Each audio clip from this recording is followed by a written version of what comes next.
بسم اللہ الرحمن الرحیم۔ کچھ دن پہلے جمعیت علماء اسلام کے مرکزی امیر قائد ملت اسلامیہ حضرت مولانا فضل الرحمان صاحب نے قصور کے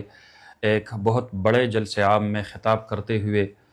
ملکی حالات اور امن و امان پر کچھ گفتگو کی، جس پر ایک مخصوص طبقہ نے واویلا شروع کیا ہے، مولانا صاحب کی کردار کشی کرنے پر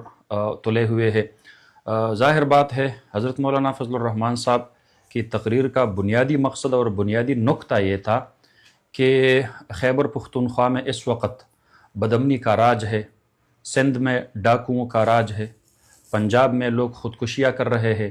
بلوچستان میں ہمارے پیاروں کی لاشیں ابھی تک سڑکوں پر پڑی ہوئی ہے، کشمیر والے احتجاج پر ہے۔ تو ان حالات میں اس ملک میں امن و امان کے قیام کا ذمہ دار سیکیورٹی ادارے ہی ہے، ان کا کام یہی ہے، ان کی ذمہ داری یہی ہے، ان کی رسپانسبلٹی بنتی ہے کہ وہ اس حوالے سے سوچے، اپنے پالیسیوں میں تبدیلی لائے۔ مولانا صاحب کا درد دل وہ شخص سمجھ سکتا ہے جس کے بیوی، بچے، بھائی، بہن، بزرگ، ماں باپ وہ پچھلے 3 دہائیوں سے موت اور زندگی کے رقص میں وہ جی رہے ہیں۔ میرا مقصد ہے جو لوگ پختونخوا میں، جو لوگ بلوچستان میں، جو لوگ قبائلی علاقوں میں جن مشکلات سے جو دوچار ہے، یہاں کی بستیاں اجڑ چکی ہے، یہاں کے بازار ویران پڑے ہیں، یہاں کے قبرستان بھر چکے ہیں، یہاں کے کھیل کے میدان سنسان ہے، یہاں کے نوجوان مایوس ہے۔ 50% ہماری آبادی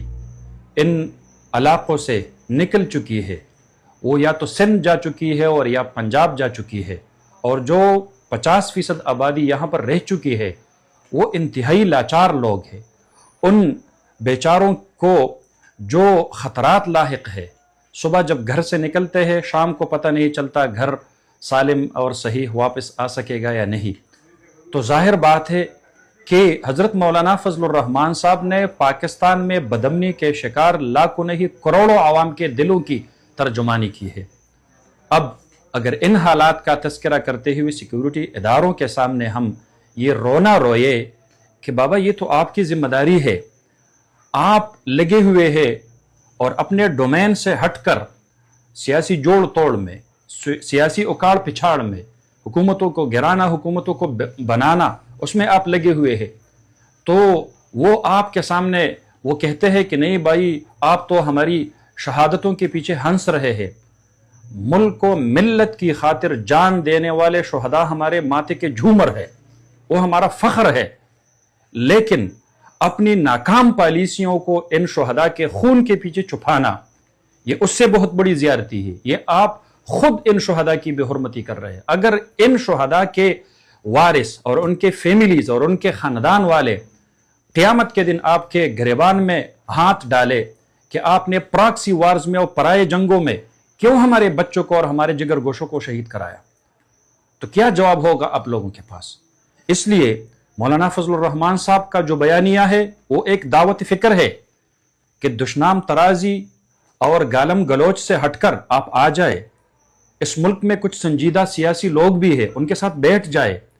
کہ ہم کس طرح اس ملک کے حالات کو سدھار سکتے ہیں، یہ بدامنی کس طرح امن میں تبدیل ہو سکتا ہے، اس کے لیے سوچے، اس کے لیے بیٹھے،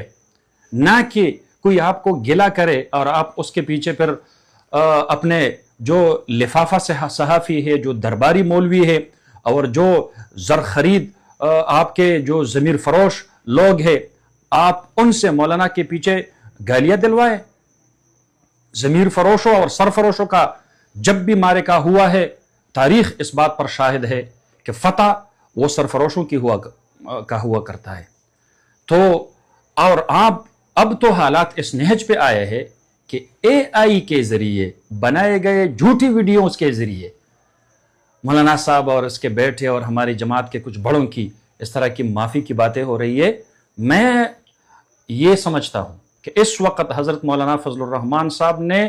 عوام کے دلوں کی ترجمانی کی ہے، کروڑوں عوام کے دلوں کی ترجمانی کی ہے، اور نہ صرف جمعیت علماء اسلام اس کے پیچھے کھڑی ہے، پوری قوم مولانا فضل الرحمان صاحب کے پیچھے کھڑی ہے۔ میں اپنی قیادت کو یہ حوصلہ اور یہ تسلی دلانا چاہتا ہوں،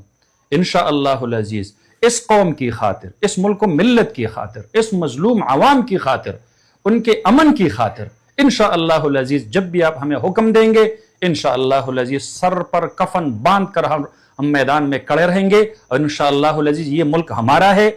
اس ملک میں ہم جئیں گے، اور اس ملک میں عوام کی مرضی کے مطابق یہاں پر حکومتیں چلے گی۔ اس ملک پر اس طرح کی قابض حکومتیں ہم آگے نہیں چلنے دیں گے۔ ہم اپنی قیادت کے ایک حکم اور ایک اشارہ کے منتظر ہیں، اور انشاءاللہ العزیز پھر آپ دیکھیں گے کہ ہم کس طرح اس قوم کی ترجمانی کرتے ہوئے ان کو امن دلواتے ہیں۔ جزاکم اللہ احسن الجزا، السلام علیکم۔